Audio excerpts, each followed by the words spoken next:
Alright, it's been like a week, and I haven't shown anything that we've been doing. Because what we've been doing is trying to figure out a way to do a test on. This is our guy from the junkyard. This here is one that was sent to me by a good friend of mine. And what we need to do is we have to solve the one from the junkyard, which is this guy. We have to solve him. And then we have to make this guy. And then we've got a good one we got to make. So this guy's our test guy for as far as shells go. And what we did was we painted them brown camouflage. And then we went ahead on and put the inside. I thought that blue part was going to be green, but it's not. It's blue. Doesn't matter. It's up in here. I think I will get forgiven for doing that. All right. So this guy goes together like this. All right. So now this here is Rust-Oleum brown, earth brown camouflage, painted over with Citadel Garagax sewer paint, and then on the ends here, I did, which I haven't even detailed this out at all yet. This silver here is Mr. Metal. Now here's the neat thing about Mr. Metal, but there's a problem. It's great and it has a problem. Okay, so what I can do is I can take the Mr. Metal and I can polish it using either a Q-tip. And let's get some glasses. Yeah. So I can polish it with a Q-tip, because once you paint it on, you can take it like this and then you can polish it like that. You can polish it. You probably can't see on the camera, but doing that makes it really silver. And then what you can do is, I like to do this.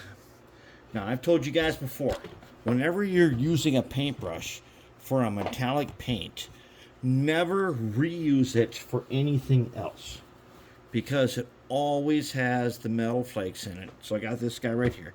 Now, I haven't used him for a while, so he's still nice and soft, and he's not wet or nothing. And I can take him and I can polish my silver. And he will definitely polish that silver really nicely. So it'll be super silver.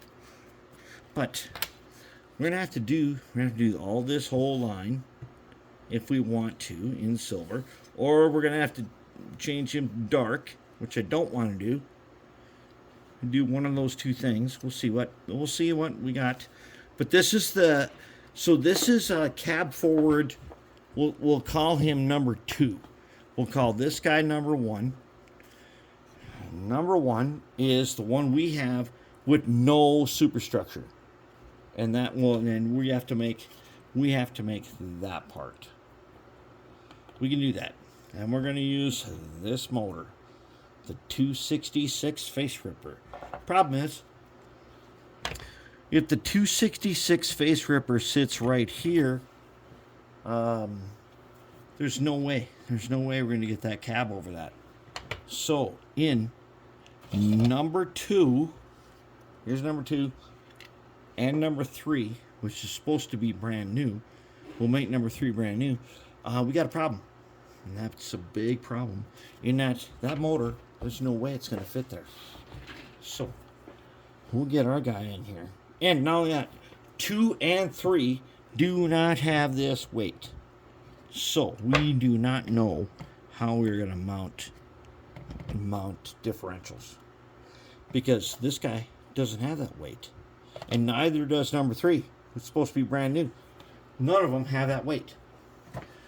Okay, so let's go ahead and take a look on what we're looking at here.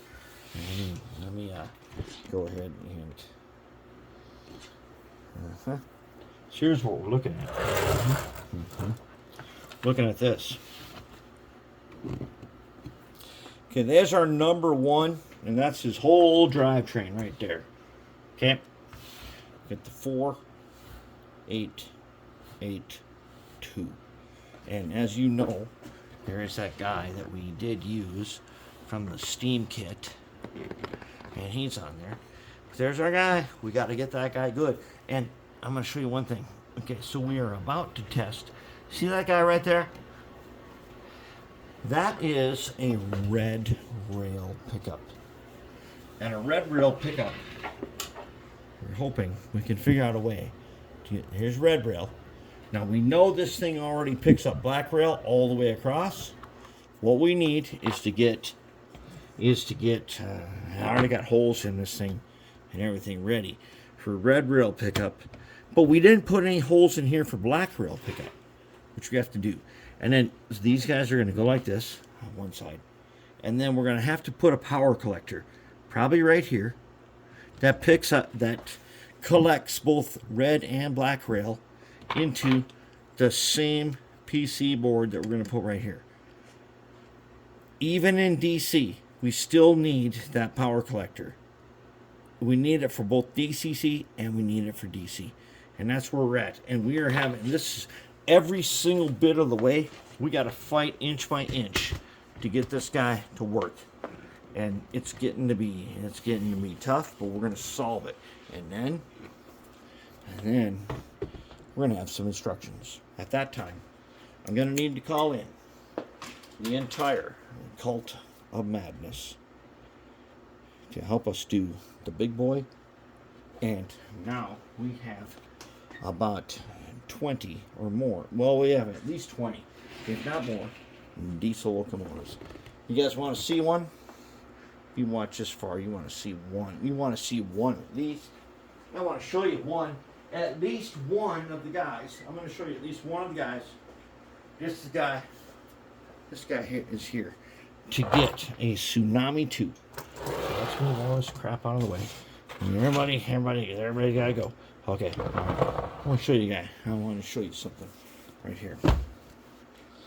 See that? You guys should know what that is. It's a Genesis box. Take a look how long that is. It's pretty big. Okay. And in here is the guy who's getting Tsunami 2. So, what exactly is in here? Let's take off all this. Oh my goodness. And he's upside down even. Okay. That's our guy. We're going to do a Tsunami. We're going to break this guy down. And we're going to put a Tsunami 2 right there. Yep. Yes, we are. And that's coming pretty quick. We're going to assemble the entire Cult of Madness. We're going to do this guy. All right, coming up.